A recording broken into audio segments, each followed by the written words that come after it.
BrahMos production unit का virtually उद्घाटन कर रहे हैं रक्षा मंत्री राजनाथ सिंह।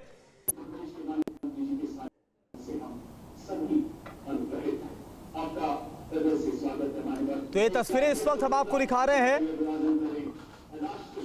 और ये आपको बता दें कि ये जो प्रोडक्शन यूनिट है इसके बारे में जानकारी ये है कि हर साल यहां पर 80 से 100 ब्रह्मोस मिसाइल का प्रोडक्शन संभव हो पाएगा, जो जानकारी है ऐसी।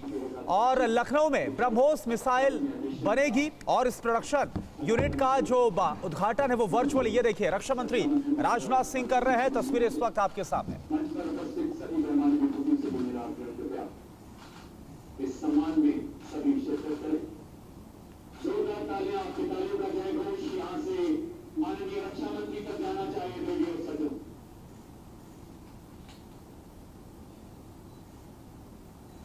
मैं बताना चाहूंगा किसी मैगजीन में जो सभी मिलिट्रीज के बारे में जानकारी होती है। तो ये बहुत ही खास तस्वीरें हैं जो इस वक्त आप देख पा रहे हैं। ऐसे वक्त में जब हमने देखा कि कैसे बीते 4 से 5 दिनों में भारत और पाकिस्तान के बीच में जो सिचुएशन है वो काफ़ी ज़्यादा एस्केलेट भी कर गई थी, और उसके बाद हालांकि अब सीज फायर ज़रूर हुआ है, लेकिन इसके बाद भी जो बयान भी निकलकर सामने आए कि ऑपरेशन सिंदूर भी जारी है। ऐसे में जो भारतीय जो रक्षा तंत्र है या फिर भारतीय जो डिफेंस है, इसको और ज़्यादा मजबूती देता हुआ ये प्रोडक्शन यूनिट नजर आएगा, जहां पर ब्रह्मोस मिसाइल का प्रोडक्शन किया जाएगा। लखनऊ में इस प्रोडक्शन यूनिट की जो शुरुआत है वो की जा रही है और ये तस्वीरें आपके सामने है, इसका उद्घाटन किया जा रहा है। और तस्वीरें आपके सामने है रक्षा मंत्री राजनाथ सिंह जो इस वक्त आपको तस्वीरें में नजर आ रहे हैं, वर्चुअली इस प्रोडक्शन यूनिट का उद्घाटन करते हुए नजर आ रहे हैं। और जानकारी यह है कि जो अगर इसके प्रोडक्शन यूनिट की बात करें तो करीब 300 करोड़ की लागत से ये जो प्रोडक्शन यूनिट है उस को तैयार किया गया। और अब ये तस्वीरें आपके सामने है।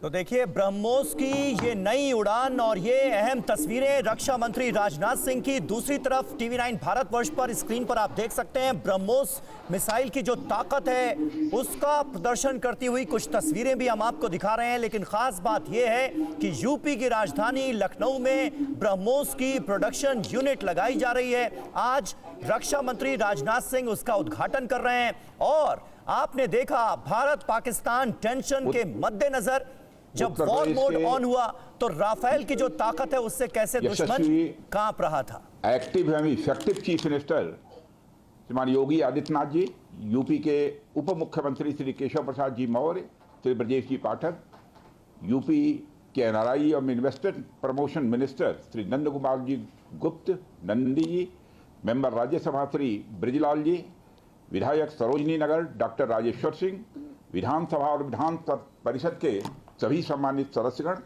हमारे डीआरडीओ के साइंटिस्ट और यहाँ मौजूद अधिकारीगण, देश भर के मौजूद सारे टेक्नोक्रेट्स, देवियों व सज्जनों, सबसे पहले तो मैं क्षमा चाहता हूँ कि अपरिहार्य कारणों से चाहते हुए भी मैं समय से उपस्थित नहीं हो पाया। मैं जानता हूँ कि हमारे मुख्यमंत्री योगी जी को बहुत ही आवश्यक कार्यक्रम से गोरखपुर जाना था, लेकिन केवल इस कार्यक्रम की महत्ता को समझते हुए उन्होंने इसमें उनको विलंब हुआ है, फिर भी वो यहाँ पर मौजूद हैं। साथियों, आज लखनऊ में BrahMos integration and testing facility centre के उद्घाटन के शुभ अवसर पर मैं आप सबसे बातचीत करते हुए बेहद प्रसन्नता की अनुभूति कर रहा हूँ। मेरी बड़ी इच्छा थी कि मैं स्वयं उपस्थित होकर आप सबके बीच मैं रहूं, आप सबसे मैं सीधा संवाद करूं, पर मैं क्यों नहीं आ पाया यह बात आप सभी जानते हैं। अभी जिस परिस्थिति से हम गुजर रहे हैं उसे देखते हुए मेरा दिल्ली में रहना यह अति आवश्यक था। इसलिए मैं वीडियो कॉन्फ्रेंसिंग के माध्यम से आप सभी से जुड़ रहा हूं। मैं भले ही आपके बीच नहीं आया, लेकिन अपने उत्साह के माध्यम से आप मुझ तक जरूर पहुंच गए हैं। यह अपने आप में एक संदेश है कि चाहे हम किसी भी परिस्थिति में रहें, यह देश चलता रहेगा और हमारा काम नहीं रुकेगा। किसी भी स्थिति में हमारा संवाद नहीं टूटेगा। साथियों, आज का दिन हमारे शहर लखनऊ और हमारे राज्य उत्तर प्रदेश और हमारे पूरे देश के लिए एक ऐतिहासिक दिन है। आज का दिन मैं समझता हूं उस शक्ति की आराधना का दिन है जो हमारी सेनाओं को संबल प्रदान करती है, जो हमारी सेनाओं में निहित होकर दुश्मन पर कहर बरसाती है। आज का दिन मेरे लिए व्यक्तिगत रूप से बहुत ही महत्वपूर्ण है, क्योंकि मैंने अपने शहर लखनऊ के लिए एक सपना देखा था कि मेरा शहर भारत के डिफेंस सेक्टर को मजबूत करने में एक बड़ा योगदान दे। वह सपना अब पूरा हो रहा है। साथियों, BrahMos integration and testing facility का उद्घाटन इसलिए भी महत्व रखता है क्योंकि आज का दिन बहुत ही खास है। आप सब तो जानते ही हैं कि आज नेशनल टेक्नोलॉजी डे है। आज ही के दिन 1998 में श्रद्धेय अटल बिहारी वाजपेयी जी के नेतृत्व में हमारे वैज्ञानिकों ने पोखरण में परमाणु परीक्षण करके दुनिया को भारत की ताकत दिखाई थी। और वह परीक्षण हमारे साइंटिस्ट, इंजीनियर्स, डिफेंस पर्सनल और कई अन्य स्टेक होल्डर्स के अथक प्रयासों का ही परिणाम था। यह हमारे वैज्ञानिकों तथा इंजीनियर्स को मान्यता देने, उनको रिकॉग्नाइज करने और उनके कंट्रीब्यूशन को एक्नॉलेज करने का दिन है। मुझे अच्छी तरह याद है जब मैंने इसका शिलान्यास किया था, उस समय माननीय मुख्यमंत्री श्री योगी आदित्यनाथ जी भी थे। उस दौरान मैंने यह इच्छा जाहिर की थी कि जितनी जल्दी हो सके इस प्रोजेक्ट को पूरा कर लिया जाए। और मुझे यह देखकर बेहद खुशी हुई कि आप लोगों ने मेरी भावनाओं का सम्मान रखा और महज 40 महीने में इस प्रोजेक्ट को पूरा करके दिखाया। आज हमारे आसपास जैसी परिस्थितियां हैं उसे देखते हुए ये बेहद जरूरी हो जाता है कि हम अपने लक्ष्यों को ऐसे ही समयबद्ध तरीके से पूरा करते रहें। इस मौके पर मैं उत्तर प्रदेश के माननीय मुख्यमंत्री श्री योगी आदित्यनाथ जी का विशेष आभार प्रकट करता हूं। यदि इतने कम समय में ब्रह्मोस की इंटीग्रेशन एंड टेस्टिंग फैसिलिटी की स्थापना हो सकी तो इसके पीछे योगी जी का बहुत बड़ा योगदान है। मैं डीआरडीओ, हमारे वैज्ञानिक, हमारे इंजीनियर्स और इस प्रोजेक्ट से जुड़े हर व्यक्ति और संस्था को मैं हृदय से बधाई देता हूं। आप लोगों ने दिन रात मेहनत करके इस इंटीग्रेशन एंड टेस्टिंग फैसिलिटी को खड़ा किया है। देश भर के वैज्ञानिक, इंजीनियर्स और युवाओं का योगदान हमें इस फैसिलिटी सेंटर में देखने को मिलेगा। मैं आपकी मेहनत और लगन को नमन करता हूं। साथियों, हमारी सरकार जब उत्तर प्रदेश में डिफेंस कॉरिडोर के विजन को लेकर आगे बढ़ी थी तो उस समय हमारे सामने अनेक बड़े लक्ष्य थे। उन तमाम लक्ष्यों में से हमारा एक उद्देश्य यह भी था कि हम उत्तर प्रदेश को एक बार फिर देश के प्रोडक्शन सेंटर के रूप में डेवलप करें। यूपी डिफेंस कॉरिडोर लखनऊ सहित कानपुर, झांसी, चित्रकूट, आगरा और अलीगढ़ से होकर गुजरता है और ये सभी नोड्स आने वाले समय में विकास के नए केंद्र बनकर उभरेंगे। साथियों, एक उदाहरण मैं आपके सामने रखूं तो आप में से बहुत लोगों को पता होगा कि एक समय कानपुर और आसपास का क्षेत्र प्रोडक्ट्स की मैन्युफैक्चरिंग के लिए जाना जाता था। आर्थिक रूप से यह क्षेत्र बहुत ही समृद्ध था। इसे मैनचेस्टर ऑफ द ईस्ट कहा जाता था। लेकिन आज़ादी के बाद अनेक कारणों से आर्थिक प्रगति की राह में यह क्षेत्र पिछड़ता गया और कहीं पीछे छूट गया। मैं उन कारणों में तो नहीं जाना चाहूँगा, पर कहना यह चाहता हूँ कि यूपी डिफेंस कॉरिडोर के निर्माण के बाद यह क्षेत्र फिर से एक बार अपने पुराने वैभव को प्राप्त करने की ओर आगे बढ़ चला है। मुझे इसमें कोई संदेह नहीं है कि कानपुर विकास की उन ऊंचाइयों को छुएगा जो दुनिया के विकसित क्षेत्रों के लिए अनुकरणीय होगा। कल को वेस्ट में कोई क्षेत्र जब बहुत अधिक प्रगति करेगा तो उसे कानपुर ऑफ द वेस्ट कहा जाएगा। इसी प्रकार डिफेंस इंडस्ट्रियल कॉरिडोर के सभी नोड्स को डेवलप करने के लिए हम पूरी तरह से कमिटेड हैं। मुझे यह भी बतलाया गया है कि अभी उत्तर प्रदेश डिफेंस कॉरिडोर में aircraft manufacturing, UAV, drones, ammunitions, composite and critical materials, small arms, textile तथा पैरासूट आदि में मेजर इन्वेस्टमेंट किए गए हैं। एक अच्छी बात यह है कि इस डिफेंस कॉरिडोर में हमें पब्लिक सेक्टर और प्राइवेट सेक्टर दोनों की ही बड़ी अहम भागीदारी दिखाई दे रही है। साथियों, जब मैं प्राइवेट सेक्टर की भागीदारी की बात कर रहा हूं तो मुझे यह बताते हुए बड़ी खुशी हो रही है कि लखनऊ में ही PTC इंडस्ट्रीज लिमिटेड द्वारा titanium and super alloy material plants की शुरुआत की जा रही है।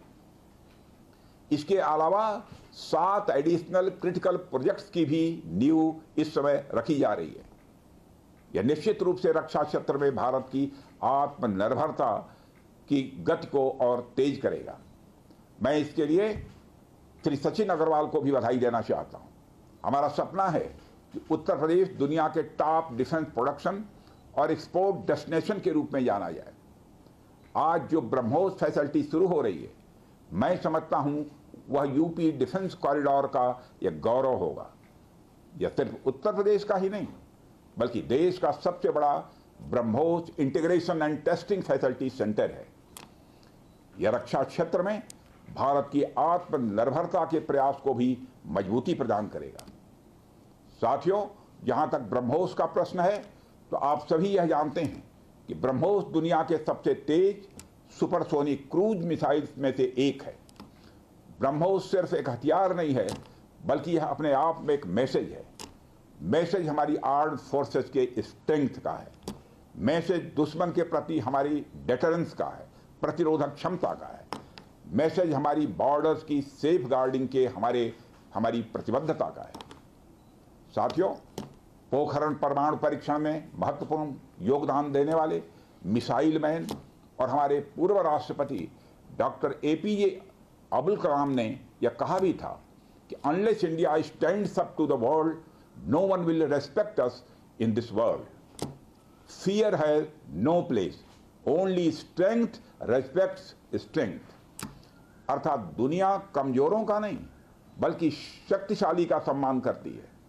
उनका विजन था कि हमें अपनी ताकत को और मजबूत करना होगा। जब तक कोई देश ताकतवर नहीं होगा, दुनिया उसका सम्मान नहीं करेगी। आज भारत दुनिया के सबसे शक्तिशाली राष्ट्रों में से एक है।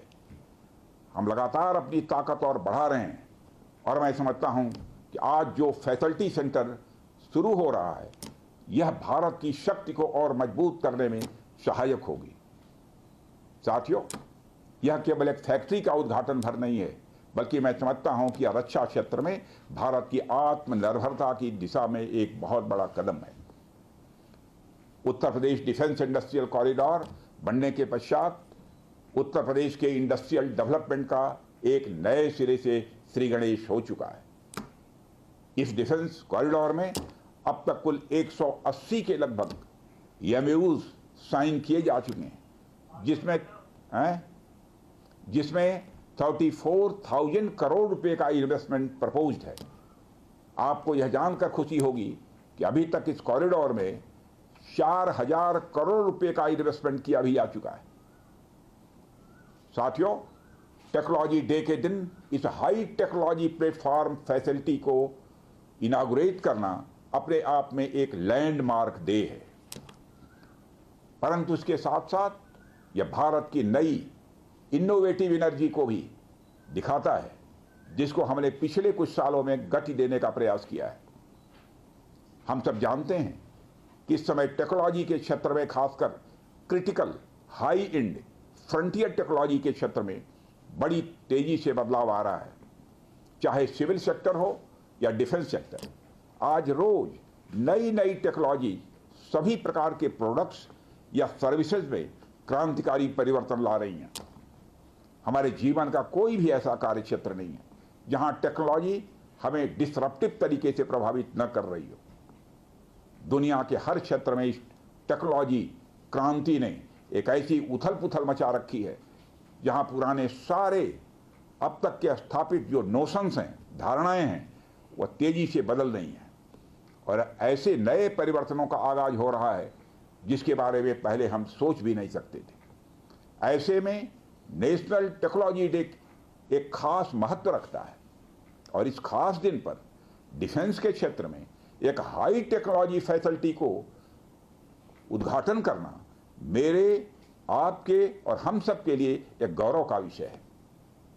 साथियों, ब्रह्मोस भारत और रूस के हाईएस्ट डिफेंस टेक्नोलॉजी का एक संगम है। जिस तरह हमारा उत्तर प्रदेश प्रयाग स्थित संगम के लिए दुनिया भर में जाना जाता है, उसी तरह आने वाले समय में लखनऊ भी इस टेक्नोलॉजी के संगम के लिए जाना जाएगा और यह संगम कई अनेक विशेषताओं को अपने अंदर समाहित करता है। आने वाले समय में यह रोजगार के सीधे यानी डायरेक्ट और इनडायरेक्ट अवसर पैदा करेगा। मुझे यह भी विश्वास है कि आने वाले समय में यह क्षेत्र एक ग्रोथ पोल के रूप में उभर कर सामने आएगा। साथियों, ब्रह्मोस जैसे कॉम्प्लेक्स सिस्टम की एक खास विशेषता होती है और यह सिस्टम अनेक प्रकार के सब सिस्टम, कंपोनेंट्स और पार्ट्स से बने होते हैं जिन्हें किसी भी एक जगह पर निर्मित करना संभव नहीं होता। यह सभी अलग अलग पार्ट्स इतने विशेष होते हैं, स्पेशलाइज्ड होते हैं, इनमें से हर एक को बनाने के लिए हाईली स्किल्ड मैन पावर और हाई टेक्नोलॉजी वाले हथियार, औजार, टूल्स की आवश्यकता होती है।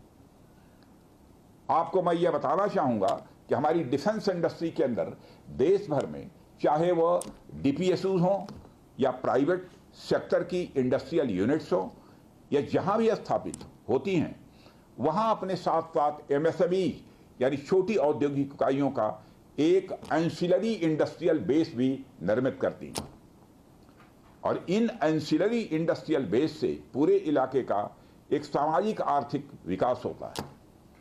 मेरा मानना है कि यह फैसिलिटी सेंटर भी वही भूमिका निभाएगा। और साथियों, जैसा कि आप सब जानते हैं, चाहे भारत सरकार हो या राज्य सरकार, हमारी नीति एकदम साफ है। Make in India, make forward. हमारे लिए रक्षा क्षेत्र में आत्मनिर्भरता का अर्थ बहुत व्यापक है। हम इस विचार के साथ आगे बढ़ रहे हैं कि हमें खुद के लिए तो आर्म्स एंड इक्विपमेंट बनाना ही है, साथ ही साथ में पूरी दुनिया को एक्सपोर्ट भी करना है। साथियों, दुनिया की मिलिट्री मार्केट में अपार संभावनाएं हैं। हाल ही में मैं Stockholm International Peace Research Institute की एक रिपोर्ट पढ़ रहा था। उसमें उन्होंने यह बताया है कि वर्ल्ड मिलिट्री एक्सपेंडिचर 2024 में बढ़कर $2,718 बिलियन हो गया है। आप सोचिए, आर्म्स एंड इक्विपमेंट का इतना बड़ा मार्केट हमारी राह देख रहा है। इसलिए हमें बेहद मजबूती से भारत को दुनिया के लिए एक अट्रैक्टिव डिफेंस प्रोडक्ट हब के रूप में विकसित करने की ओर आगे बढ़ना ही होगा। आज का दिन उस विचार की तरफ बढ़ाया गया हमारा एक और ठोस कदम है। इन सारी चीजों ने मिलाकर उत्तर प्रदेश में डेवलपमेंट का एक इकोसिस्टम तैयार किया है। इसी कारण हम उत्तर प्रदेश में डिफेंस कॉरिडोर का भी निर्माण कर पाए। हमने लखनऊ में डिफेंस एक्सपो का भी आयोजन किया। हमने डीआरडीओ के टेस्टिंग सेंटर DTTC की भी स्थापना की और आज जिस ब्रह्मोस फैसिलिटी का उद्घाटन यहाँ हो रहा है, इस फैसिलिटी की शुरुआत से ही लगभग 500 डायरेक्ट और 1000 इनडायरेक्ट रोजगार सृजित होंगे। यह भी कहीं न कहीं उस इकोसिस्टम के कारण ही संभव हो पाया है जो श्री योगी आदित्यनाथ जी ने यहां डेवलप किया है।